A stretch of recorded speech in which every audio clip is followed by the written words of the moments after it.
آزادی عظیم نعمت ہے۔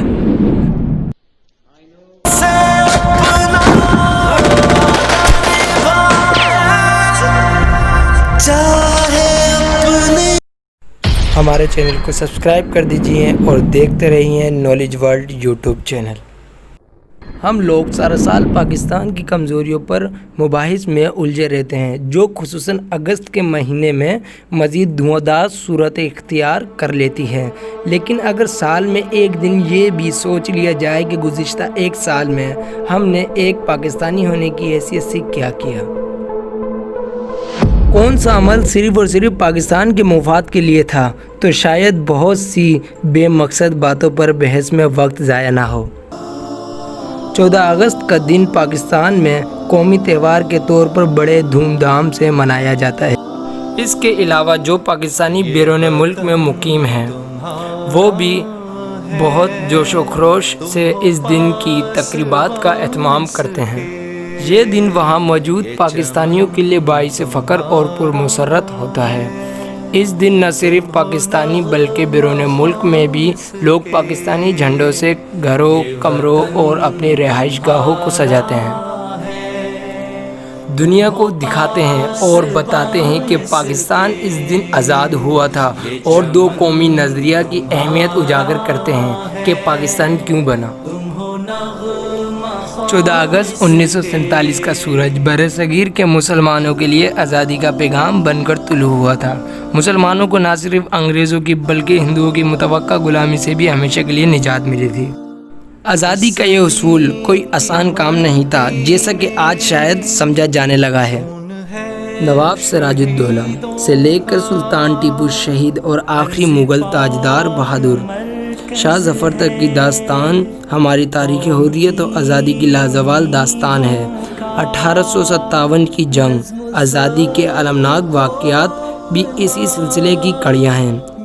7 سمندر پار سے تجارت کی غرض میں آنے والی انگریز قوم کی مسلسل سازشوں اور مقامی لوگوں کی غداریوں کے نتیجے میں برصغیر کے مسلمانوں کی حکومتیں یک کے بعد دیگر ختم ہوتی چلی گئیں۔ اگرچہ مسلمان حکمرانوں اور مختلف قبائل کے سرداروں نے سر دھڑ کی بازی لگا کر جان و مال کی عظیم قربانیاں دے کر انگریزوں کو یہاں سے تسلط جمانے سے روکنے کے لیے ہر ممکن کوششیں کی تھیں۔ قائد اعظم محمد علی جناح نے کیا خوبصورت بات کی تھی۔ پاکستان اسی دن یہاں قائم ہو گیا تھا جس دن برصغیر میں پہلا شخص مسلمان ہوا تھا۔ حقیقت یہ ہے کہ برصغیر کے مسلمانوں نے کبھی بھی انگریز کی حکمرانی کو دل سے تسلیم نہیں کیا تھا۔ انگریزوں اور ان کے نظام سے نفرت اور بغاوت کے واقعات وقفے کے ساتھ بار بار سامنے آتے رہے تھے۔ برطانوی اقتدار کے خاتمے کے لیے برصغیر کے مسلمانوں نے جو عظیم قربانیاں دی ہیں اور جو بے مثال جدوجہد کی ہیں، یہ ان کے اسلام اور دو قومی نظریے پر غیر متزلزل ایمان و یقین کا واضح ثبوت ہے۔ انہی قربانیوں اور مسلسل جدوجہد کے نتیجے میں بالآخر پاکستان کا قیام عمل میں آیا تھا۔ جب ہم تحریک پاکستان کی تاریخ پر نظر ڈالتے ہیں تو اسی تاریخ و جدوجہد میں یہ بات سب سے زیادہ نمایاں طور پر ہمیں نظر آتی ہے کہ مسلمان اپنے جداگانہ اسلامی تشخص پر مسرت ہے۔ یہی نظریہ پاکستان اور علیحدہ وطن کے قیام کی دلیل تھی۔ ہر قسم کے جابرانہ و غلامانہ نظام سے بغاوت کر کے خالص اسلامی خطوط پر مبنی نظام حیات کی تشکیل ان کا مدعا اور مقصد تھا، جس کا اظہار و اعلان قائد اعظم محمد علی جناح بار بار اپنی تقاریر اور خطابات میں کیا تھا۔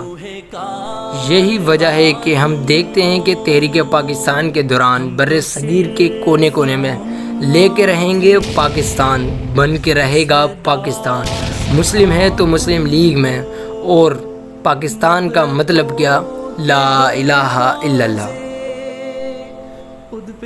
یہ نعرے برصغیر کے مسلمانوں کے دلی جذبات کے حقیقی ترجمان تھے۔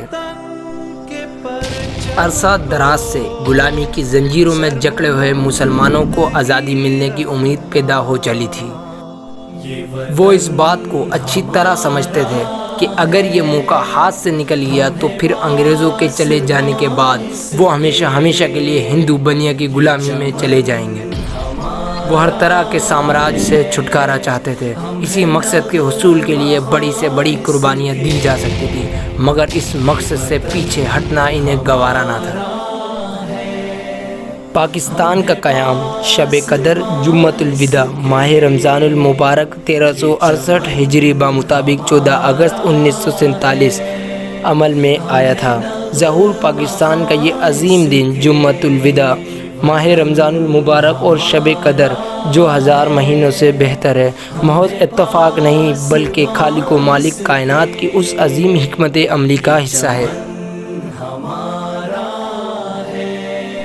13 اپریل 1948 کو اسلامیہ کالج پشاور میں تقریر کرتے ہوئے بانی پاکستان نے فرمایا، ہم نے پاکستان کو مطالبہ زمین کا ایک ٹکڑا حاصل کرنے کے لیے نہیں کیا، بلکہ ہم ایسی جائے پناہ چاہتے تھے جہاں ہم اسلامی اصولوں کے مطابق زندگی بسر کر سکیں۔